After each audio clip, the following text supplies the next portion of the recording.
Pouvons-nous changer notre réalité? Dans ce vaste univers que nous habitons, avons-nous un quelconque pouvoir sur notre destinée? Sommes-nous de simples observateurs impuissants ou plutôt des créateurs? À la lumière des connaissances actuelles, tout indique que nous sommes plutôt créateurs. Dans notre monde et dans notre quotidien, notre réalité personnelle, notre vie peut être changée beaucoup plus facilement que nous le croyons. Nous vivons dans un monde de possibilités et le calibrage quantique offre une approche pour vivre concrètement de nouveaux possibles.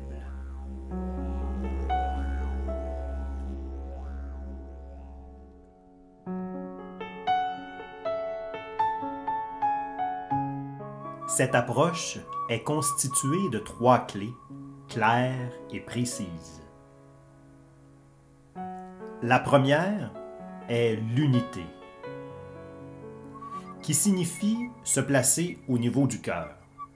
Il est maintenant prouvé scientifiquement, par la cohérence cardiaque, que lorsque nous sommes dans un état d'ouverture, nos émotions et nos pensées s'organisent alors sur une structure commune à tous les organismes vivants et à la matière même de l'univers. Pourquoi? Parce que tout organisme vivant se définit par une suite de relations ayant des dénominateurs communs. Les spirales, les ratios des proportions, le déploiement des structures sont les mêmes qu'il s'agisse des plantes, des animaux, des humains ou de l'univers entier. Le cœur, dans un état d'ouverture, devient alors un réel centre de pouvoir, de mise en relation avec la vie.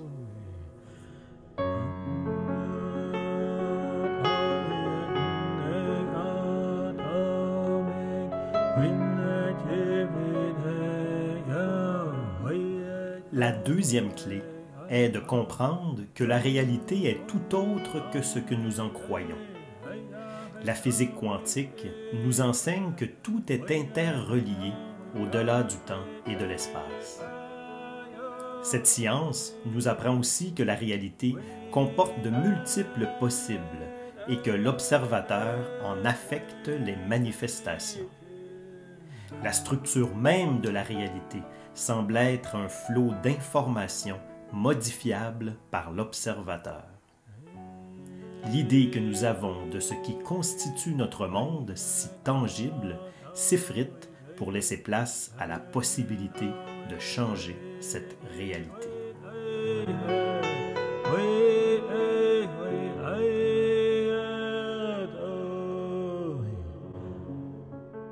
La troisième et dernière clé est la présence.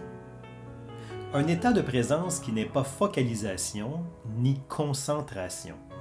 Une présence qui englobe et inclut l'ensemble du moment présent qui se vit. Tous les ingrédients sont maintenant présents pour appliquer le calibrage quantique. Illustrons celui-ci par un schéma. Une personne veut changer une situation de vie actuelle. Il s'agit de la réalité observée.